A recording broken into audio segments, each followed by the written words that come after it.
First off, just a couple updates from some of the previous questions that have come up.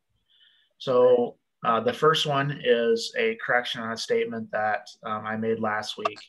And I'm gonna thank Jean for this correction here. Her and I fought about this for a good 5 or 10 minutes on the phone the other day. But after hearing her side and not being able to find it in the book, so basically I just want to correct a statement. So Ken Greb asked a question last week, a good question about the mounding and whether or why it wouldn't apply to both. And after confirming, the mounding does apply to both. And it doesn't, the shot length is not something that we would consider on that mounding adjustment. I know that there are other associations out there that do that, and that's why I had that thought. But after reading through, I couldn't find anything to disprove what Jean was telling me. So, Jean, thanks for keeping me honest there. And if there's an M, it's going to apply for both, regardless of the shot length. That's not a factor that we consider for the M plus adjustment. You're specifically talking to the green. Yes, green mounding, not fairway mounding. Correct. Correct. Yes. Correct. Yep. Green side mounding. Yes. We have good raters. Tom has shot me an email regarding that. And I had missed you saying that last week. We had guests and I was kind of in and out with the video from last week. And so I went back to the guide and the manual looking that up, and I rewatched the video from last week. And I just shot him an email about that. And the good thing is I responded correctly. So we're all set, Tom. All right. And all on board. Yep. That's good for getting that correct. And even though I think it's ridiculous that the shot length doesn't impact that, it's not my decision as to what's ridiculous or not. It's just we rate by the book. So another question came up about where it was a question about how, when we were talking about the fairway visibility adjustment, do we rate the golf course with the viewpoint of a golfer who has never played the course before, or a golfer that knows the course well and plays all the time, or should we not really think about that when rating? And you can see the answer here. There's nothing written in the guide, but you should look through the eyes of a player who has played the golf course but does not play it regularly often. So the example here, when a hole has a dog leg, the player may remember that the hole has a dog leg, but can't remember how great the dog leg is. So hopefully that provides some clarity. I think what we ended the conversation about that topic was that, there, in a lot of cases, the visibility adjustment is either going to exist or it doesn't exist based on the features that can be seen, and the fact that the golfer is somewhat familiar or very familiar with the golf course shouldn't be a huge factor in that decision-making process. And then there was another question about, this is just an example. So a scratch golfer is 200 yards out from the hole. There is a tree that's obstructing their shot to the green at approximately 150 yards away. Where does the obstruction adjustment apply? Under trees, under green target, or somewhere else? And then the answer, the language for the O adjustment under trees would be appropriate to apply it exclusively on. The language on this adjustment reads, if trees obstruct the shot to the target, green, or landing zone. The language under green target obstruction really talks to a tree that is overhanging the green or is near, so within 20 yards of the front of the green. So I think we got some clarification on those things, which is good, and I'm sure we'll have others as we move on in our discussions and as we go out there on the course. And I think one of the things that is important is that when we have these situations that come up, that we document them and that we send them off to the USGA so that we can get the quote unquote official way to do it. And that process is, that's how it's worked with course rating. That's how it works with the rules of golf. That's how it works with the rules of handicapping. It's a very similar process where these things that happen in the real world get fixed in or get written in as interpretations or explanations down the road after they actually happen in the real world, or as the questions are asked. So, all right. One quick update before we get into crossings and lateral on Bushnell. So I know a lot of you have seen or heard about the Bushnell discount that we're offering for our course raters. I was finally able to get in touch with our rep. Previously, it was being dealt with through another GAM staff member, but after speaking with our rep, the products that are being offered are brand new for 2021, or for the most part new for 2021. So you'll see that there are some variant shipping dates based on the product because they're not quite available yet in stores. So if you ordered anything and this deadline is going to impact your purchase, let us know, and we can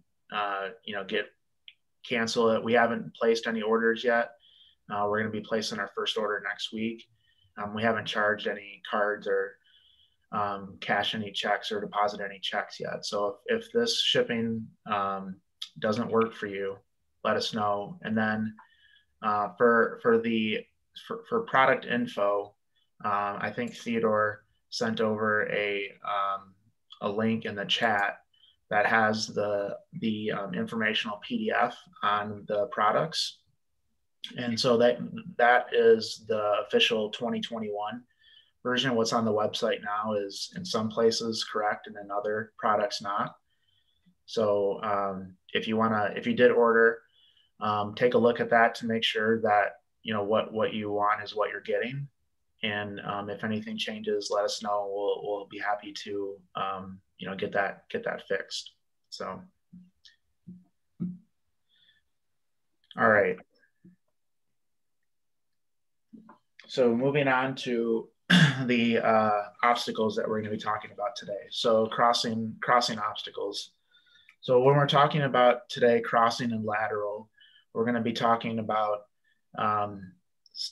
three similar areas of the course, so to speak. So we're going to be talking about penalty areas, extreme rough, and out of bounds. Okay, and then for crossing, we're going to talk about it when we're carrying to play the hole. When we get to lateral, it's going to be left and right and behind the green when we're talking about these areas. Okay, and the other thing too is that within the course rating system and how the numbers get populated, there are these what they call weightings for different obstacles. And so when we're looking at the weightings, that all happens behind the scenes. It is important to know that for the crossing obstacles, they are weighted higher for bogey golfers compared to scratch golfers, and the opposite is true with laterals. So with laterals, it's less weighted for bogey players compared to scratch players. So if you think about that too, it kind of makes sense in that typically for a scratch player that's hitting a crossing or hitting over something, it's not really that much of an issue, and missing left or right is more of an issue. Whereas the bogey player, they have typically an issue more with the distance than missing left and right. It's not always the case, obviously, but that's how they have the weightings in the system. So when we're talking about crossing, we're talking again about crossing over the hole or crossing water or extreme rough, or in rare cases out of bounds. The ratings are based on the length of the shot that's required to safely carry. So that's 10 yards beyond the far margin of the obstacle. So it's not, we talked about this before, but it's not the edge of the creek. It's 10 yards past the edge of the creek that we're measuring.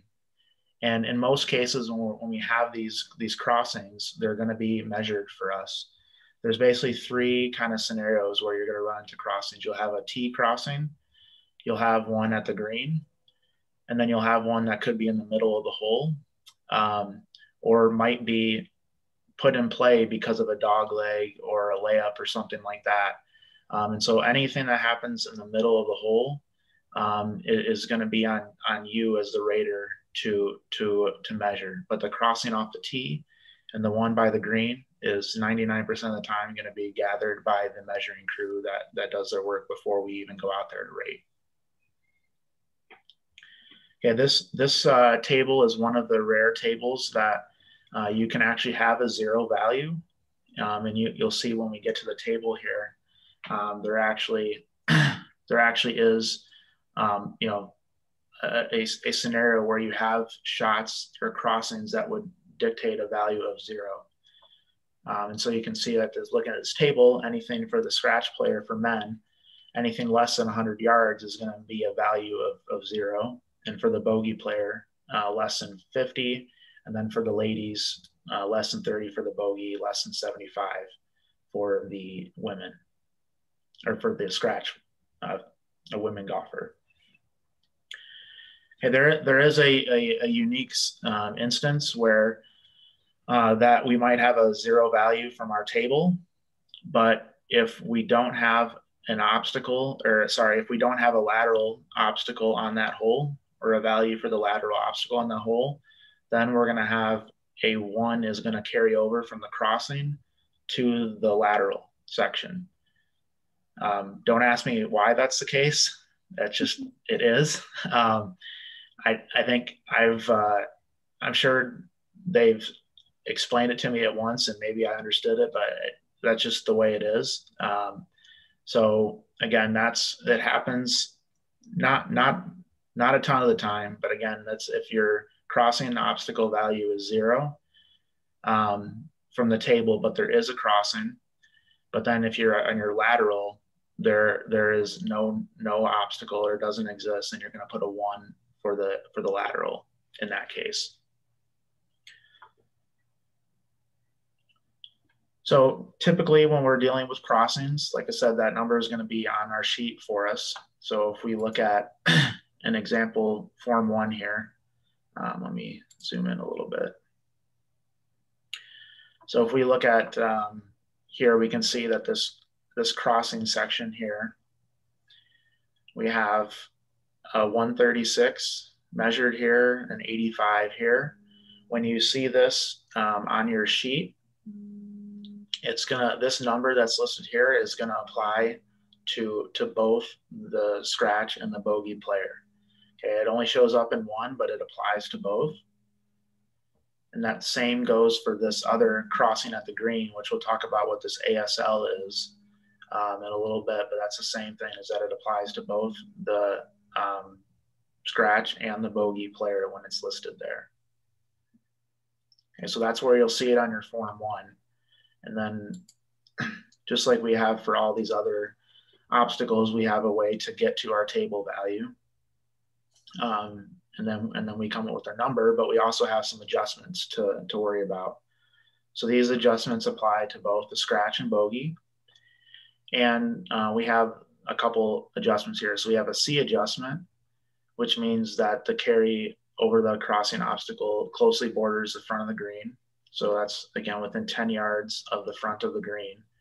And basically what that's saying there, this obstacle or this adjustment is saying that when we do cross and hit something that's close to the green, we're purposely trying to keep the ball close to the green, as opposed to if there's a creek in front of us off a tee, we're just blowing by that.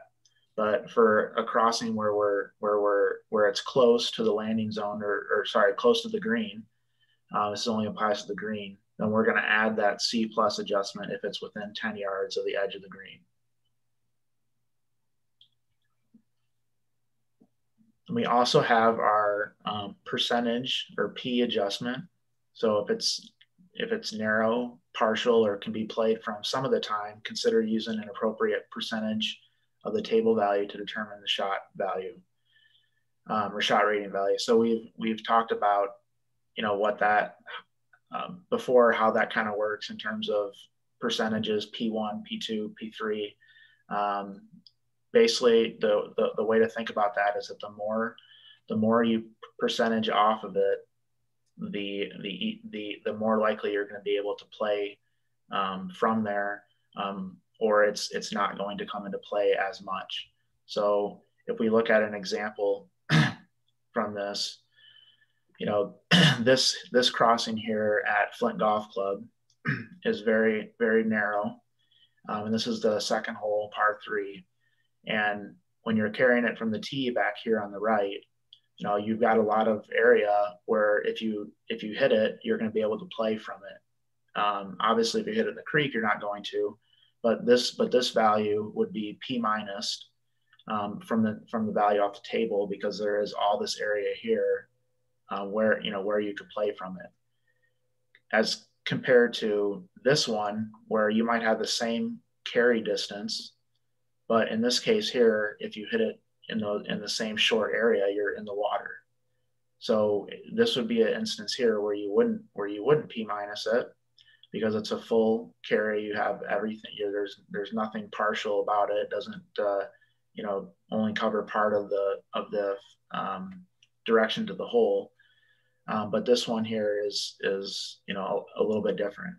And maybe in this case you don't percentage minus down a ton, but we can't give this value a crossing of 100. Let's just say in this value a crossing of 100 the same value, because it's just not. This is much more challenging. The other thing with this percentage, it talks about if it's only partial. So I don't have a great picture for this, but one example of a partial one would be, instead of this going completely across from left to right, you may only have it go down, a part of the way, or maybe it's just a middle. So you're like partially crossing, and there's room out right. So that would be another instance where you might put that percentage minus adjustment in as well.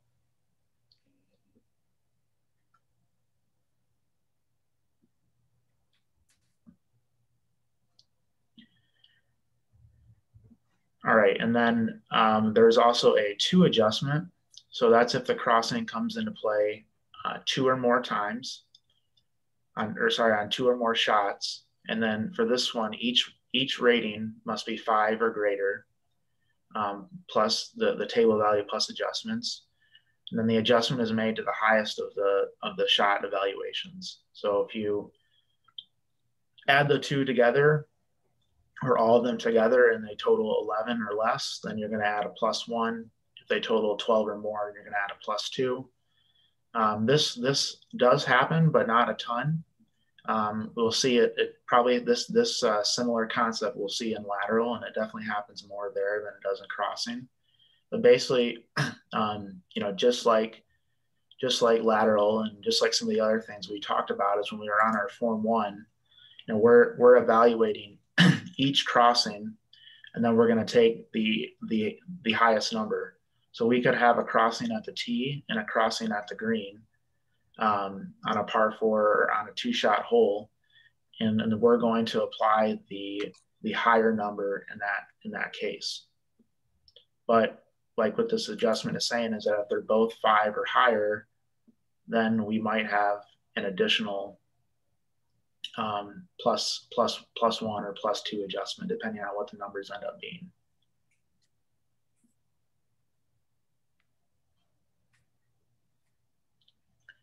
Kyle, I have a quick question. Yeah. Would a bogey golfer ever get a value of 1 like a tweener if the carry is like full 49 yards or whatnot? Or So, is 2 or 0? Yeah, that's a good question. I don't know exactly the answer. I think in that case, it would be fair to apply a tweener there, since it's really 1 yard away from getting a value. The other way that you might get to a 1 in that case, and we didn't talk about this, but if you have a carry for that shot, that 0 + 1 would get you to a 1 there. So I think you know, depending on you know, where that came into play, you know, you could definitely get to a 1.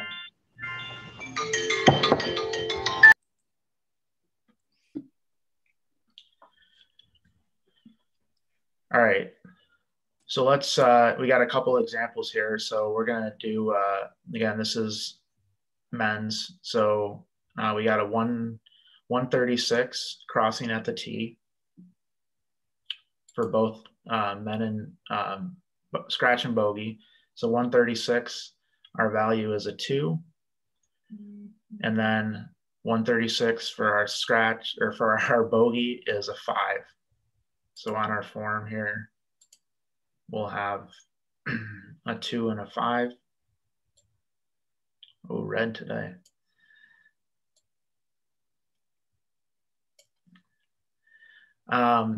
So, and that's without any adjustments. Again, that this number is going to apply to both the scratch and the bogey.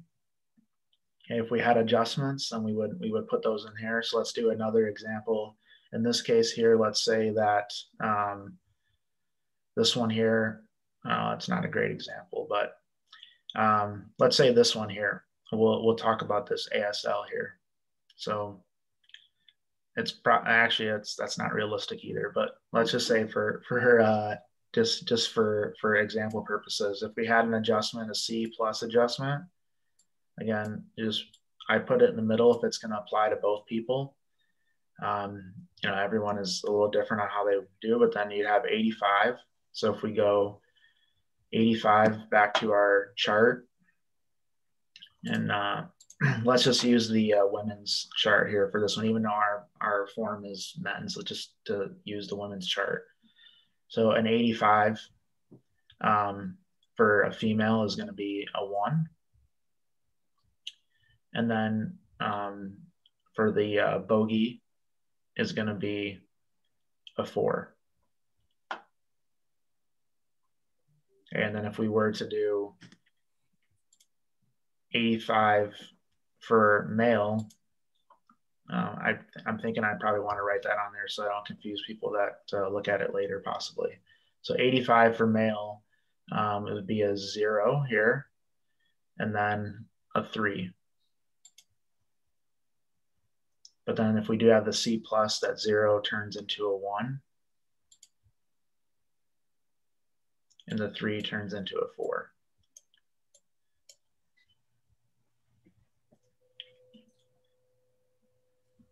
Let's say that we didn't have, I use my eraser here. We didn't have,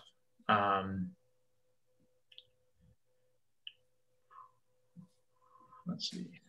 Oh geez.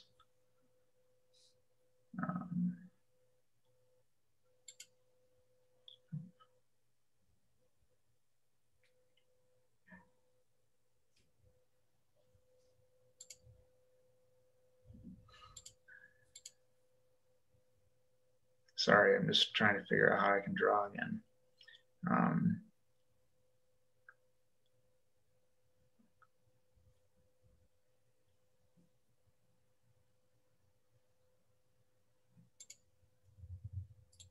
There we go. That's not it.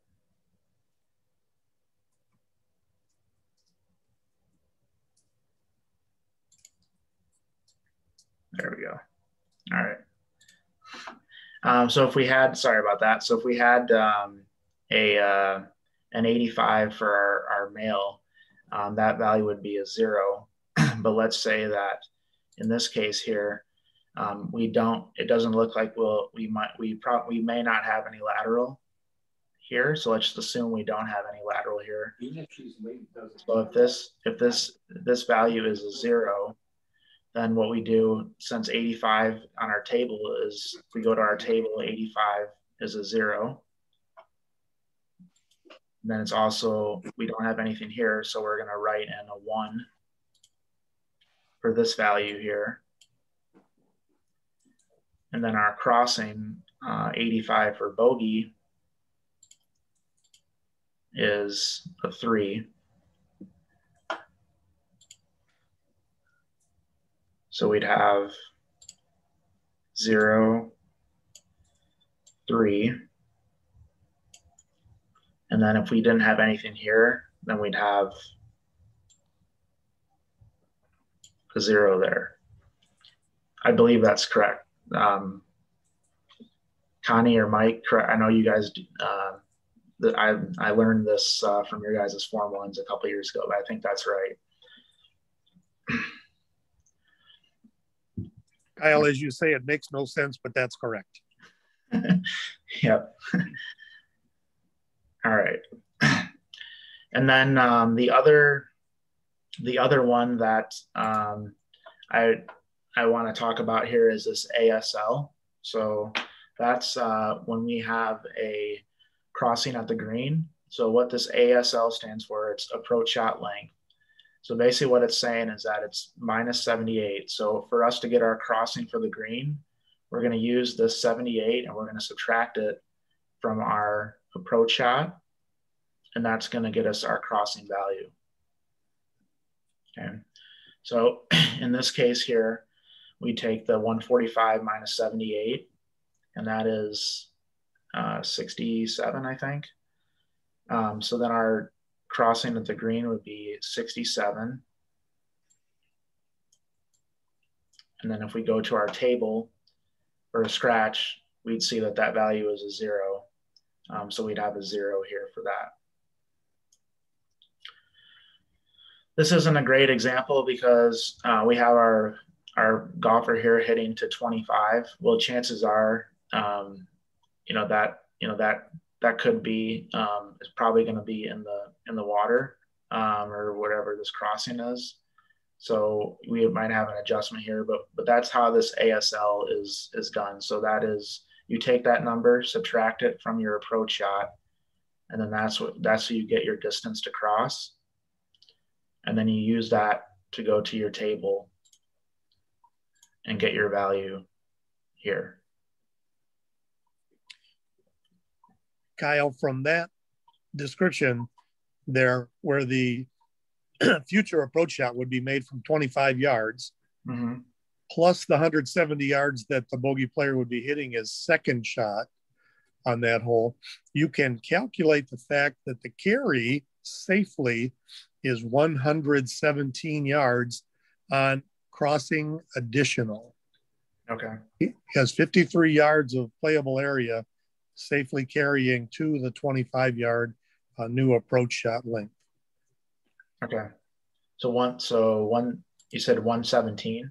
Yeah, 117, and that's a crossing additional. Right. So basically how you got to that, I just want to make sure. So basically 170 plus 25 and then minus right. 78. Is that correct. Right? Okay. That's correct. Because bogey hits the second shot 170, bogey male, and then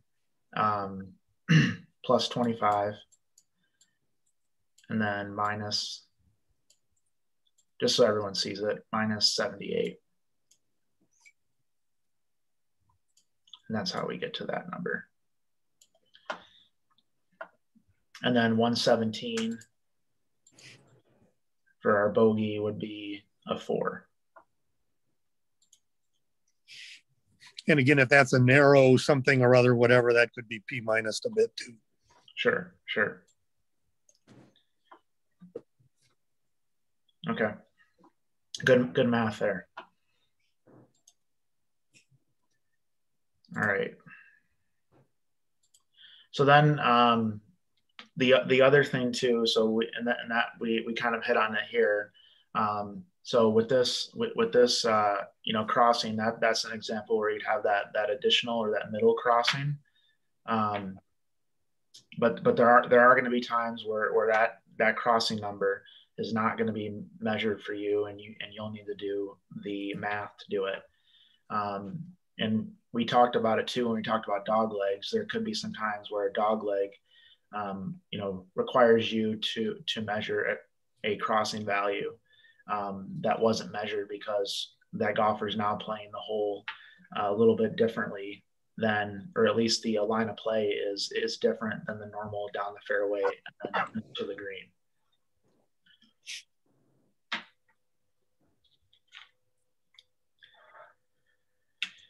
The only other thing I have on my notes for crossing is there are a lot of places, a couple places that I know we've been to, where we run into like dried up creeks or dried up valleys, and those can technically still be penalty areas even though they don't contain water. So in those cases, again, we might be seeing the condition of those creeks or those valleys on a day in the middle of a summer drought. So the captain's going to connect with the golf course to determine if those areas are typically filled with water or what those conditions are, and then we would P minus appropriately or rate appropriately if they were dry but they're normally full. We would look at that. So that's something to keep in mind too. Again, is that if you see some areas that might be dried up because of just recent weather patterns, we want to make sure we're talking with the course, or the captain's talking with the course, to make sure we know exactly what those conditions are.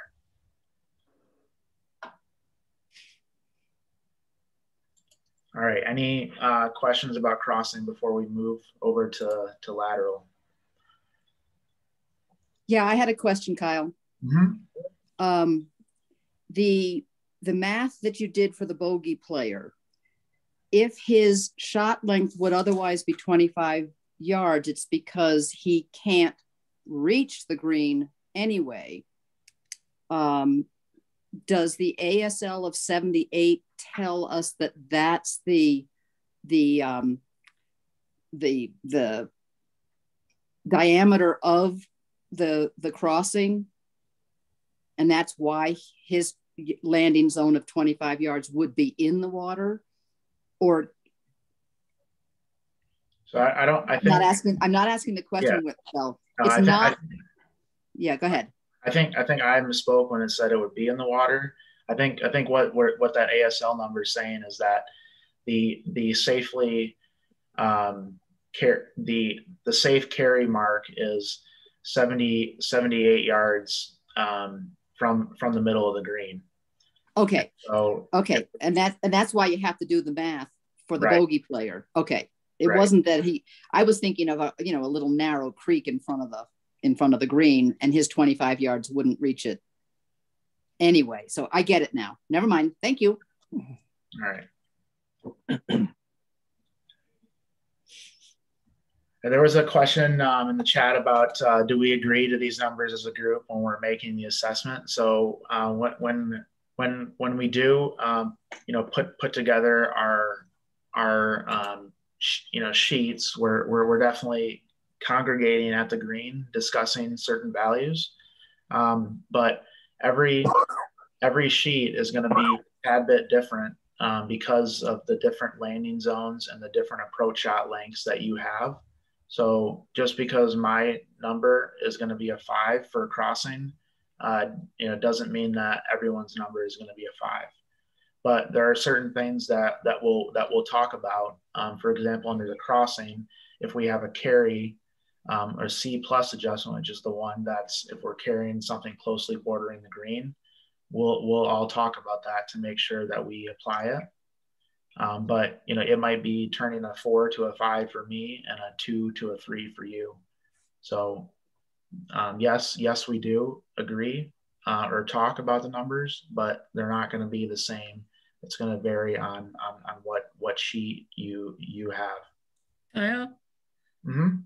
That ASL, are our measurers measuring that to the center of the green, or are they just measuring it to 10 yards safely across the hazard, which could be on the front of the green?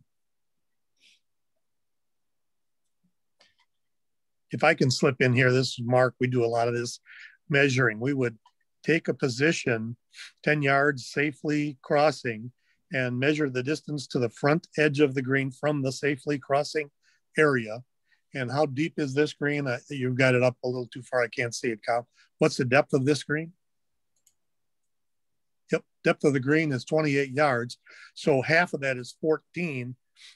So at a point that would be half the green depth at 14 plus a number like 64, we would come up with the ASL of -78. It is, in fact, a calculation, in fact, to the center of the green from exactly 10 yards safely carrying. Thank you. Gene, I'm going to give you a pass, but the next time you say hazard, I have the right to tell you to change that to penalty. You can't teach an old dog new tricks.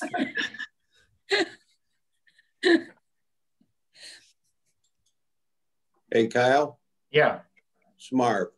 When you talk about carrying, and Mark had an example of a 170-yard shot to safely clear the hazard by 10.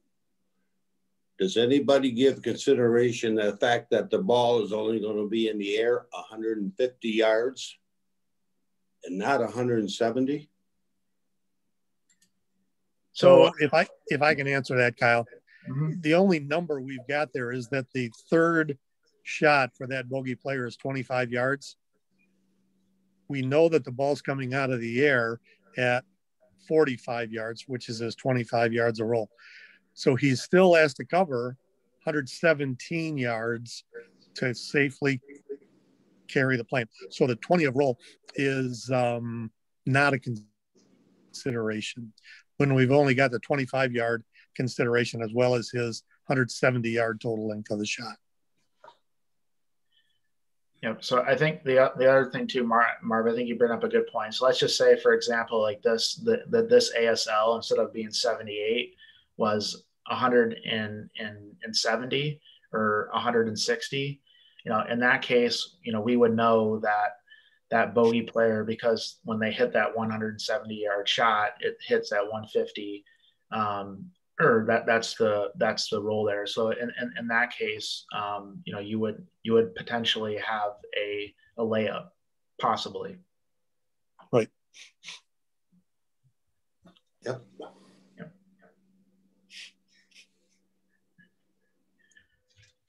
All right. Any other questions on crossing before we move to lateral?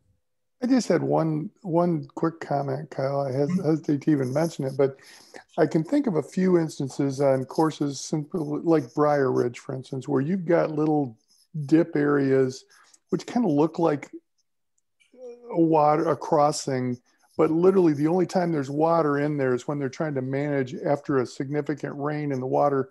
And 90% of the time when you play the golf course, there's no water in it. The grass might be a little longer, but there's a dip there. And at some point in time, it almost gets to the point where you have to consider, unless they got red stakes there, you almost have to consider that if there is water there on the rating day, it's casual water, that it isn't a regular occurrence there. And those, I guess that's just one of those things you just have to, decide on a case by case basis. But I can think of those little dip areas that are just there for water management. And that's in, Mark, that's in the definitions. Yep.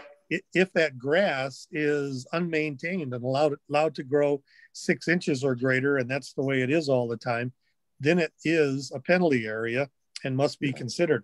If in fact they're able to mow it regularly and it's green bluegrass and it's cut at a fairway height, you would not consider it to be a crossing.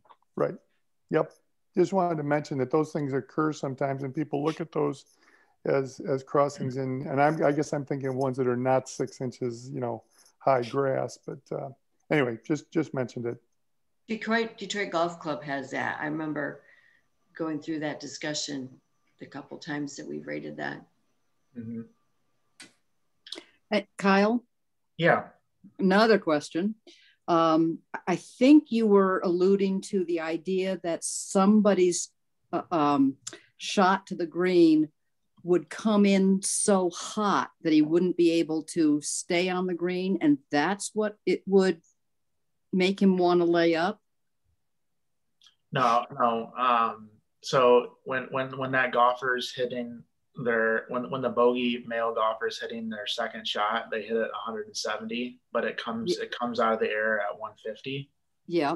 So if 150 is in the middle of the pond, they're not going to, hit that shot, right? Because okay, it's go in the water. Okay.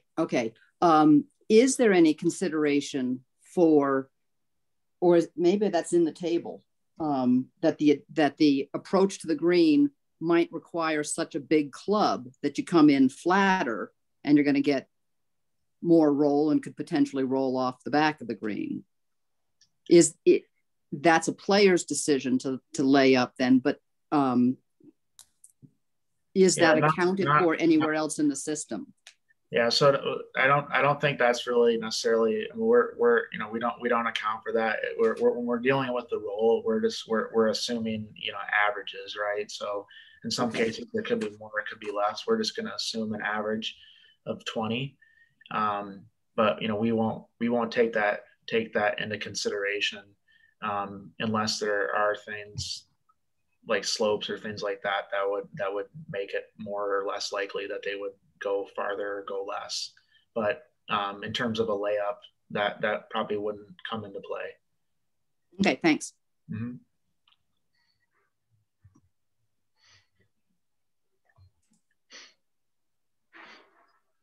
Yeah, and as Mike or Connie or both of them said too, the when we're taking a look at our green target value, that value is based on the approach shot yardage, and the value of that is kind of built into how far the shot is, or that's taken into consideration there as well. All right, any others crossings before we cross into lateral? No. All right. All right, so lateral. I like those play on words. I try to keep it light, Robert. So laterals, we have our same areas, penalty areas, extreme rough, and out of bounds that we're talking about here. We didn't really talk much about out of bounds on crossing because there's very few situations, but that could come into play. The road hole at St. Andrews is a good example of that. But when we're talking lateral, again, we're talking left and right, and then behind the green as well. And some of the things that we're evaluating, where the ratings are based on shot length required to reach the landing zone, either the fairway or the green, the distance of the lateral obstacle from the center of the green, or the fairway or the lane or green. And then we're also looking at the location, the size, the conditions in the lateral obstacle, and all these things that we're talking about here will show up as adjustments. Conditions in the area adjacent to the lateral obstacle, number of times a lateral obstacle comes into play, fraction of the green closely surrounded by lateral obstacles. And there's a few examples of some scenarios where they could increase or decrease, and also in determining a surrounded adjustment. And when we do that, we're going to ignore any area where a percentage adjustment has been used to reduce the value by more than 50%. So here we have a crossing. We also have a lateral here on the green. This is the 17th hole at Eagle Eye in Michigan. It's a replica of the 17th at TPC Sawgrass. And you can see here that we have, obviously when we talk about a surround, this is a great example of one where we would have a surround adjustment, because the penalty area in this case is literally almost completely surrounding the green. So a couple other things, if an area being rated is not treated as a lateral penalty area and a stroke and distance penalty applies, for example, out of bounds or where a ball is likely to be lost in extreme rough, then we're going to apply the stroke and distance, or the K adjustment. So again, just another thing to point out as well is that when we're rating the golf course, we're rating it according to the rules of golf, and not to how, you know, me and my buddies go play on Saturday. So when we're trying to determine areas, if they're lateral or if they're stroke and distance, you know, we'll talk to the golf course. We'll look at the back of the scorecard. Sometimes they'll have on there that they treat all, you know, heather areas or all wooded areas as lateral. Again, it's how the golf course plays it. You might have certain, because there's a lot more flexibility in the rules now, you could have similar areas be played as lateral and at one course and out of bounds at others. But again, we need to know how that golf course plays it in order to rate it properly. And there's really not a huge difference except the fact that if it is stroke and distance or out of bounds, then we would have that K adjustment. So the captains will coordinate that and make sure that everyone knows before we go out, when we have our pre rating meeting before we head out, that they'll let people know what these areas are going to be played as.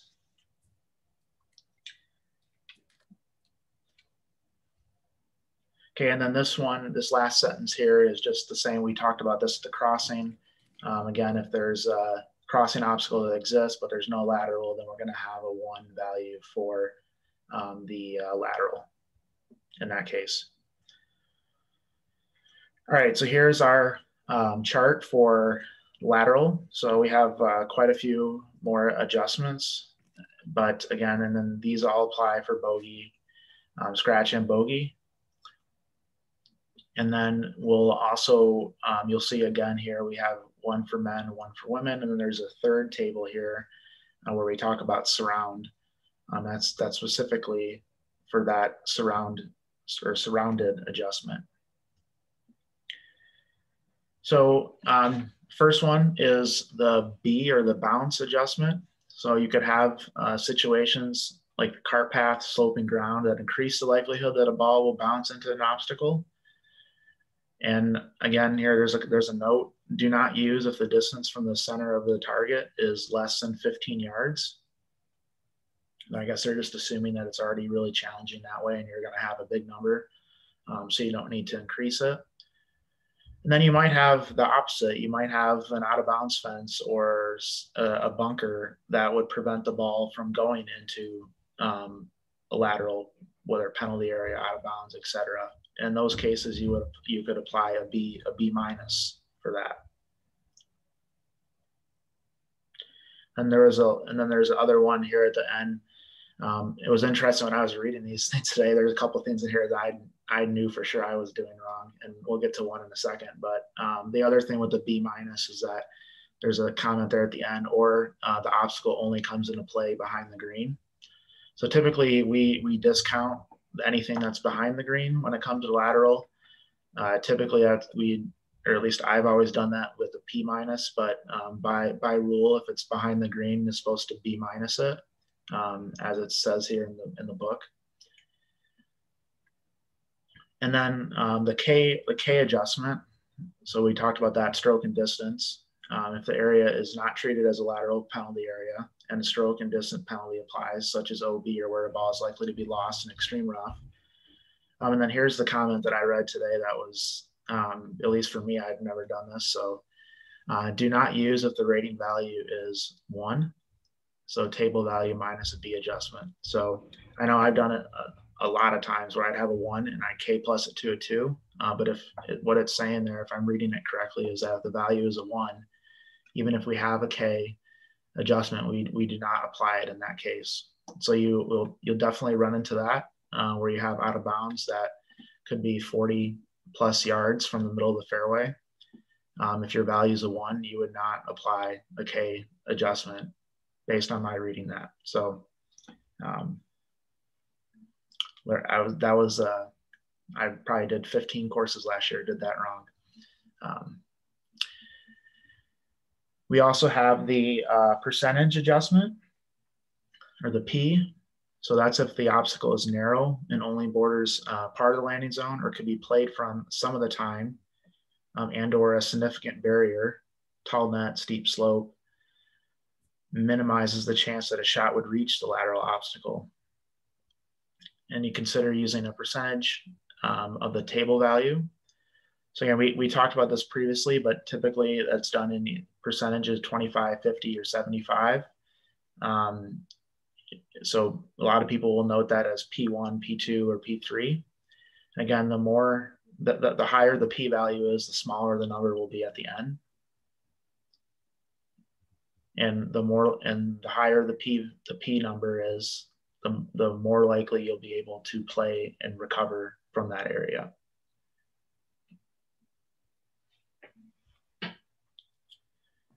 And we have our Q squeeze adjustment for lateral, and that's we have +1 and +2 there, and that's +1 if the laterals that border both sides of the fairway. But if we measure the point between those two, it's 40 yards, then it's +1. If it's 30 yards, then it's +2. And again, that's there specifically says for the landing zone, fairway landing zone. So and then before I get to the other ones too, I want to go over to the Form 1 here. So the other thing too, when we're looking at our lateral, we're going to be, just like we talked about a little bit of crossing, we're also going to be looking at multiple values, multiple landing zones. And when we do that, we're going to take the highest number, right? So we might have, if it's a par 5, the first hole here, we might have 3 landing zones, or we'll definitely have 3 landing zones for most golfers, maybe 4. And we are going to take our measurements at each point, and then we're going to get the value, and we're going to use the highest one. So in just using this as an example here, we might have, let's just, here, I'll show you a picture so you can conceptualize it so you might have, this is an eagle eye, you might have 9 and 18, you might have water that runs down the complete left or right side. You might have tall heather grass too. That's, distance as well. So each landing zone you get at, you're going to shoot from the middle of the fairway, or that's the value that the starting point we use, to the edge here. Typically we'll just shoot from the edge of the fairway to here and then add half of the width of the fairway. But that number, it could be 25, let's say, here, and you're going to get up here, you're going to have another measurement. It might be different, it might be the same. And then when you get up to the green, you're going to have a similar measurement.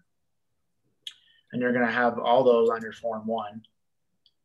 And so if we just have a variety of values, so let's just say we do R27, R30, and then we have our L30, whatever.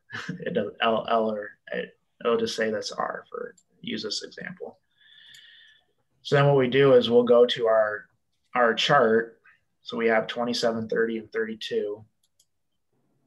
So for our first one, that's our tee shot. So 27, we'll just do for the men. 27, our scratch, they're hitting their tee shot, so that goes 250. So it's this bottom row. And a 27 is going to be a 5. 30 is for our second shot. So our second shot for the scratch golfer goes 220. So 220 is this column here.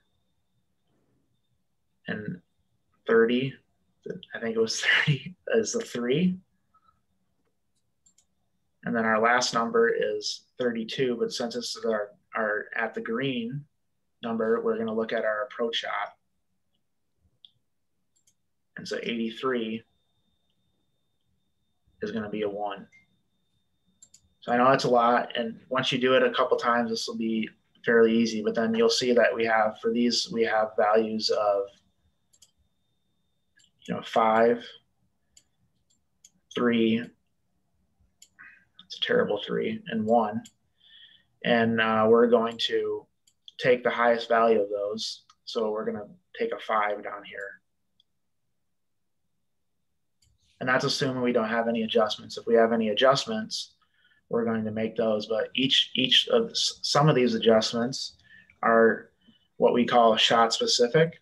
So if we have a shot specific adjustment, we want to make sure it applies to the right number here. So typically,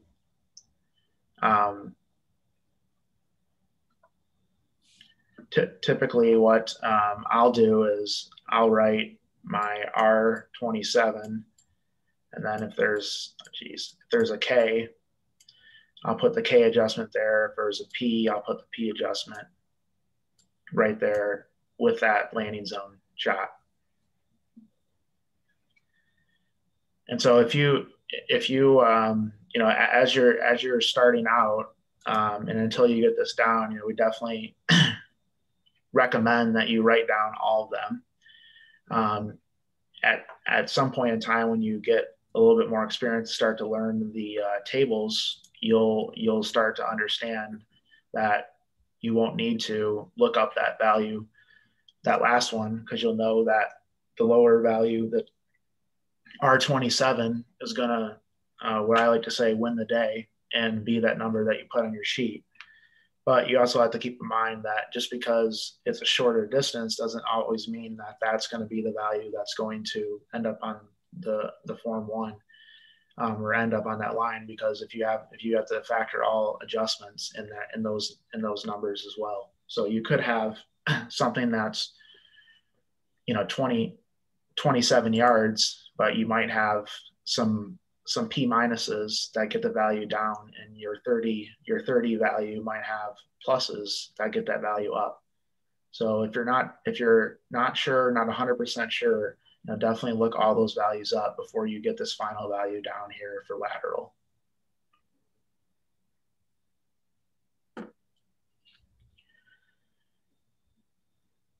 All right. Any questions about that? Okay.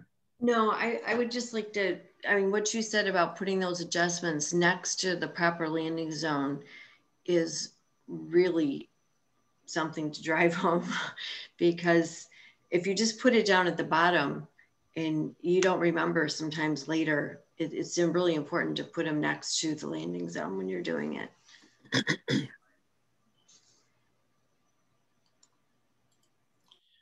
All right, we'll get through the last couple here.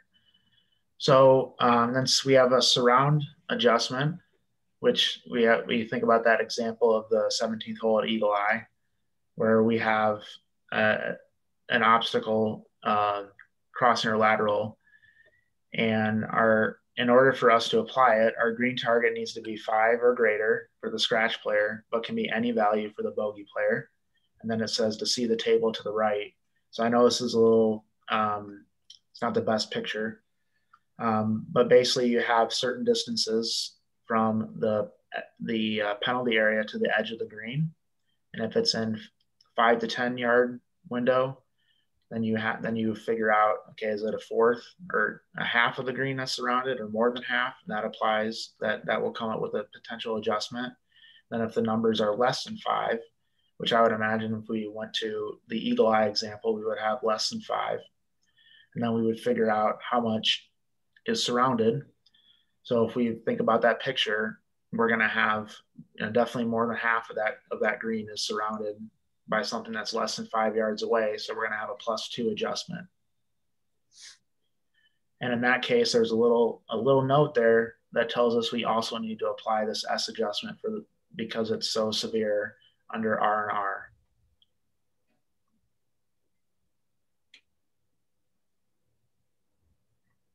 And then just like we had with crossing, we have this 2 adjustment. So if we have a lateral obstacle that comes into play 2 or more times, again, each rating needs to be 5 or greater. And we're going to add those adjustments and then put either +1 or +2, depending on if they total to 11 or 12 or higher. So if we have our Eagle Eye example here, and we have value of 5 here, where our first landing zone is here, we have a value of 5. And we have our second landing zone is here, and we have a value of 5. And then here, maybe the value is 3. So then we have 2 5s. So if we have 2 5s, what does it say?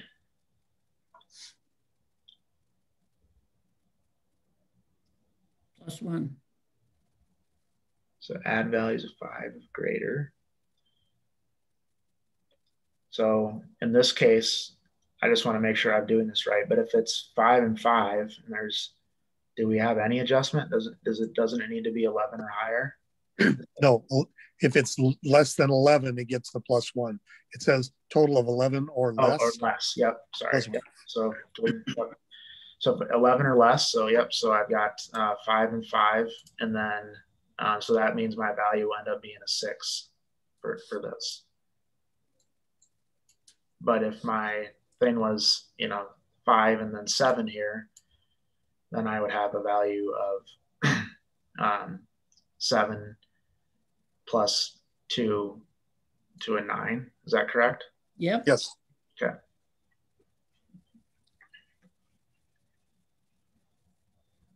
That's a high number. Don't forget the value at the green too.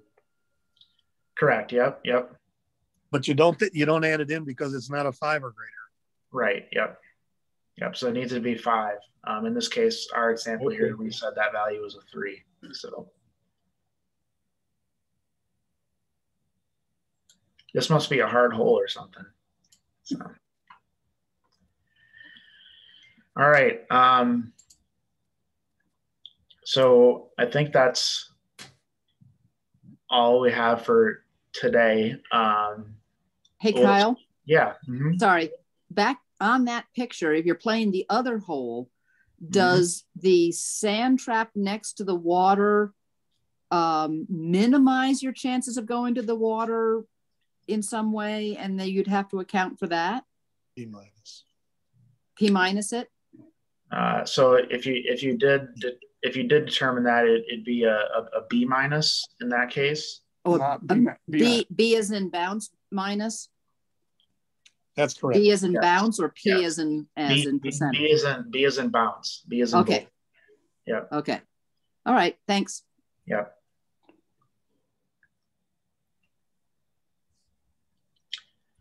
All right. So if anyone else has any questions, feel free. I'll stay on for another 5 or 10 minutes here. But if not, appreciate everyone joining today. And next week we'll get into trees, and I think that might be maybe trees, and we'll touch on green surface and psychology, but we don't do psychology. It's kind of automated, and green surface is typically just done by one person or 2 people, but we can still talk about it so that everyone knows kind of how that works. So.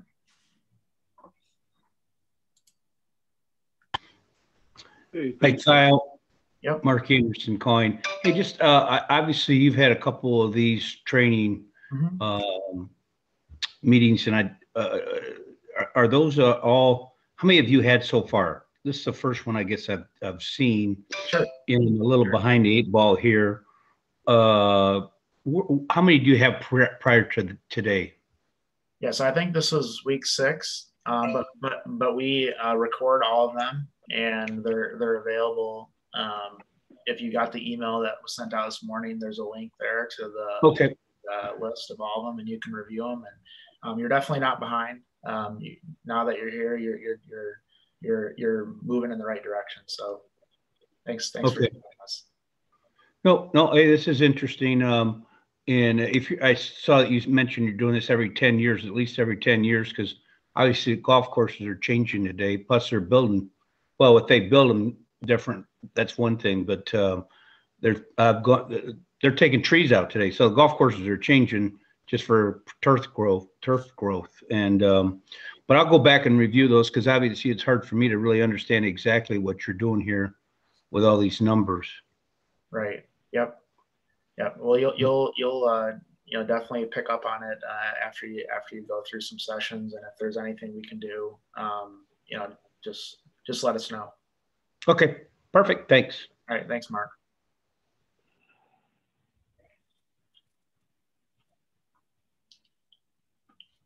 Hey, Kyle. Yeah.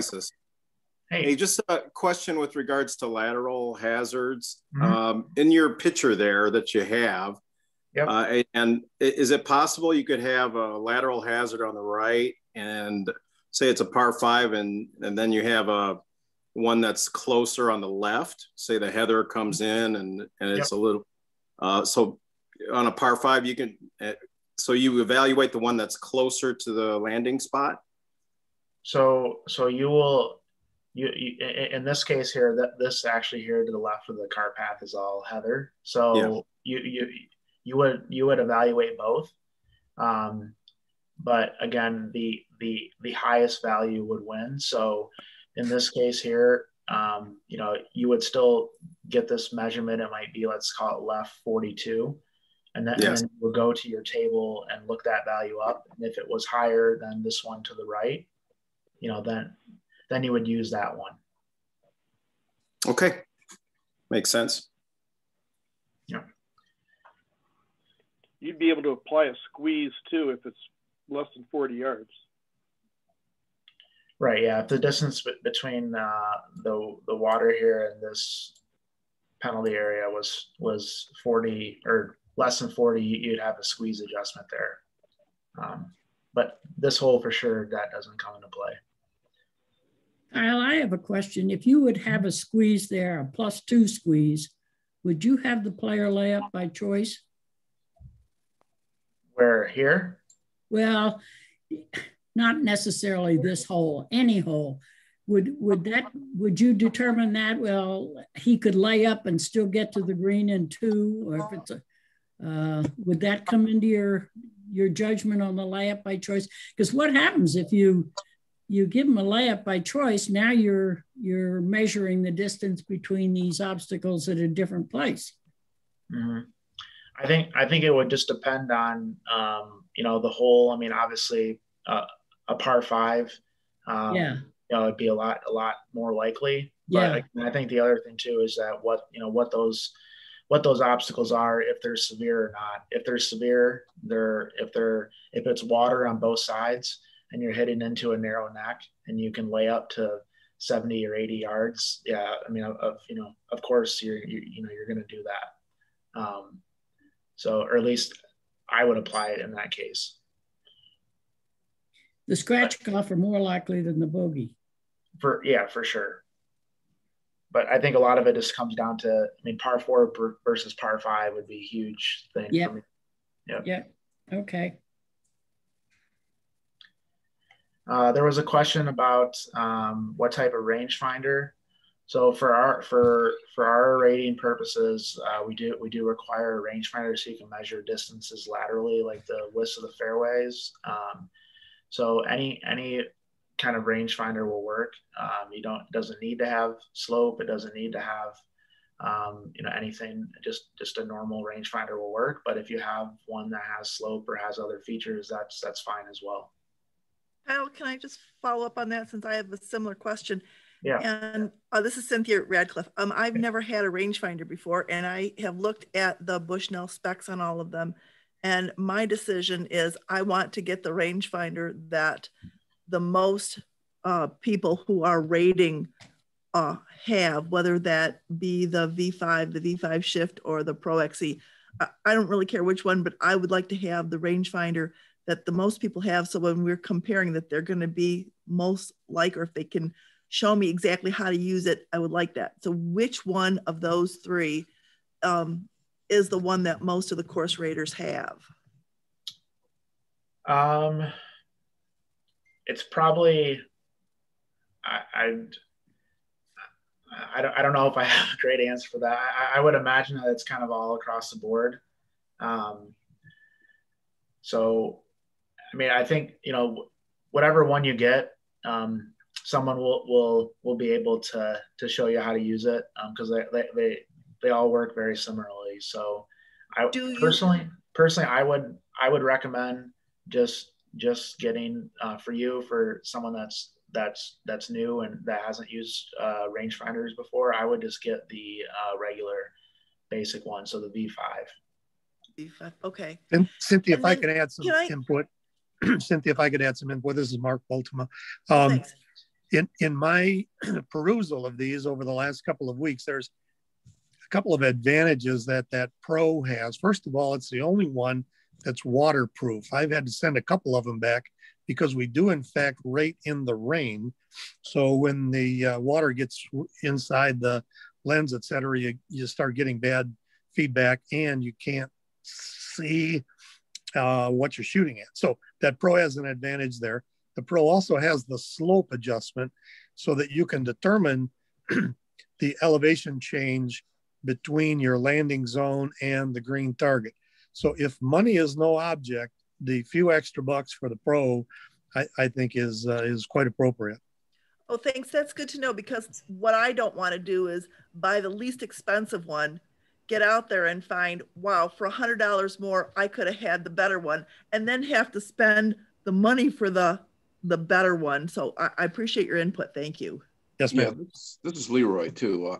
On those rangefinders, one of the things that comes into play too is especially for distance. If you're shooting longer distances, it's hard to hit the flag, And if one of these models has a jolt feature or some feature that once it hits the flag, jolts or beeps or something, that would be the one to get to, because a lot of times if you don't have that feature, you hit objects in front of or behind the flag, which gives you false readings. Just something to keep in mind. Yeah, well said, Leroy. This is Mark again. I just saw a note come up that says that on those slope meters, when it gives you an adjusted shot length, that information is completely bogus as far as we're concerned. We're only interested in the percentage of the number of degrees up or down. I have worked out a table, which I'll make public, which from 8 different shot lengths from 200 to 25 yards, and each degree of elevation change up or down, you'll be able to determine how many feet of elevation change that is. I'll get that to Kyle and we'll get that published on our website. How much is, I see retail $549. Okay. So I have the Bushnell Tour V4. Mm-hmm. And when I've been on cost ratings, it's worked just fine, because I like to use one that I can also use legally to play golf without worrying about having extra features that I don't really use anyway. Yep. You can still use the ones that have slope on them in competition, I believe. You just have to turn that particular feature off. Correct. Correct. Yep. There's a lot to be said about what Mark said about the higher one. I'll share that my Tour V4 switch needs some work because of some water damage. So all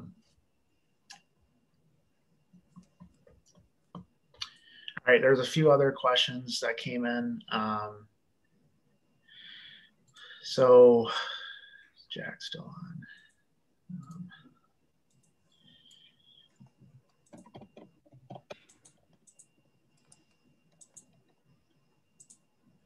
Kyle, Yep. this is Cynthia again. I've got one more question. Yep. For those of us who are brand new, at some point, maybe at the end of all this, can you schedule a training for those of us who are brand new and take us through one hole from start to finish of that hole of, we're on the tee, this is what we're looking at, we get to here, this is what we're doing. So when we have we've done one walkthrough of one hole in, when we get out there, we'd have some idea what we're doing, because it sounds like you guys do an entire hole in like 12 and a half minutes, the time it is for you to play a hole out on the course. It would be helpful to go through that one hole without, it doesn't have to have all the problems, maybe, 1 or 2 problems. So we would have like kind of a better idea of what to expect when we're out there. Mm-hmm. Sure. With like a sample of the hole where you're actually taking us through. That would be really helpful. I've done that in the past and I should have recorded it. We can schedule something like that in late March or something like that and go through that. Sure. Oh, thanks. So I'd also offer Lori and Cynthia and all others that I have a training orientation that I like to put on for brand new raters who've not done any rating before, where we take 2 or 3 holes and spend 2 or 3 hours actually on course, going through every jot and tittle of measuring things, finding things, measuring them, observing, finding the right place on the charts, et cetera, et cetera. Be happy to do that again in several locations throughout the state this spring. Oh, that would be great. Hey, Mark. Sir. I went through that, this Roberts, I went through that training with you and I know how valuable it was. I did not rate at all last year and I'm afraid I'm getting rusty. So is it okay if people like me join those first raters for a retraining? Absolutely. There's no limits on how many times you can go through the orientation. Thank you. There's also Gene Myers a couple of years ago sent out a couple things over the course of the winter, talking about each of the different, examples of each different hole, and just how it would be rated, like a question and answer sort of thing, a little quiz sort of thing. Those were pretty useful, I thought. Thank you. Yep. Ditto on that. Are those still available on the website or anything? Nope, we can look into that. I'll do what I can. If anyone finds a way to create more than 24 hours in a day, I can guarantee it'll get done. But we will try to resurrect that, or maybe that's something that one of the captains could help do. That would be a huge help to me. Sure. And the issue with resurrecting the USGA site.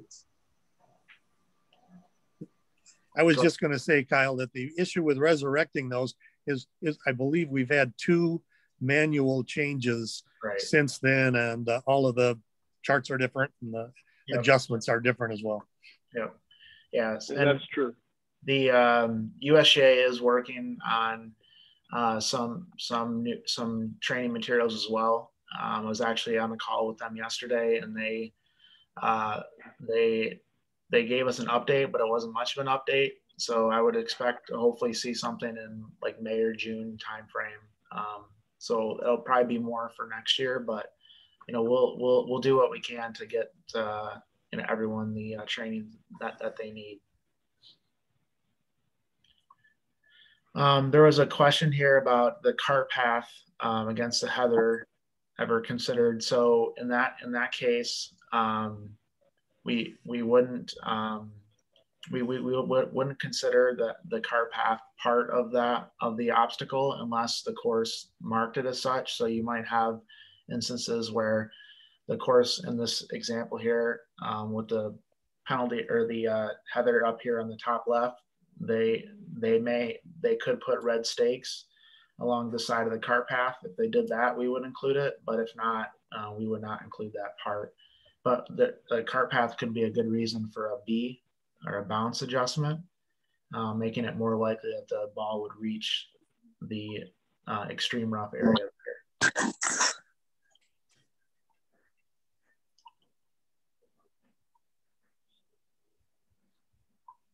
Thanks, Kyle. Yep. Very good information. Thank you, Kyle. Yep.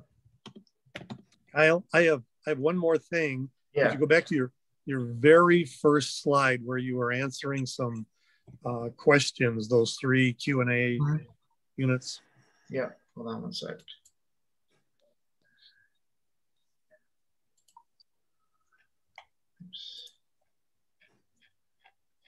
Oops. That's the one. So let's look at the third question. The example is a golfer with a 200-yard shot on the hole, etc. There's a tree at 150. Where does the obstruction adjustment apply? And the answer is the language for the O+ adjustment under the tree would be appropriate to apply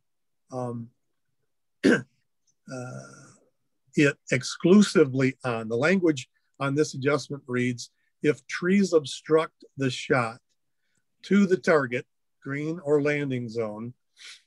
And that's under the trees. And then with the language under green target, adjustment really talks about a tree that is overhanging the green or is near. I would quibble with the or is near, because that's not stated in the guide. The within 20 yards seems like it's additional copy that was added, because the indication is overhanging the green or is in front of the green without designation to yardage. There on page 25, if the approach shot to the green is obstructed by a tree in front of or overhanging the green. No indication of near or the 20-yard application there. So I just copied exactly what the USGA sent me. So I mean, so they're changing. They're changing. The answers aren't mine. Gotcha. The answers in reds are directly from the USGA. So that's their guidance on that. So I don't. I mean, I think that's what maybe that'll show up in a future update to the manual. But that's their interpretation that they're giving to us. Gotcha. And I think we can live with that. Just knowing that there's some sort of designation is important. So that's good. I tried to find that in the manual under the in the back section where it's got some additional verbiage about things, right. And that doesn't occur there at this time. Right. Yeah. Hopefully they'll put that in there. I mean, I think that one of the things that works well with the rules of golf and the rules of handicapping and those things is that they have these interpretations, and they really need to expand upon that for course rating, for sure. So hopefully this will make it, and other questions that have come up will make it in there, because I'm sure that all the associations that do this have similar questions. Yeah, precisely. Yes, and since we're supposed to be doing this for all 30,000 raters around the world. Right. Yeah. Cool. Well, Kyle, I'm going to scan and then send off to you this topo elevation change chart that I have. It's in Excel. My quandary is I'm not sure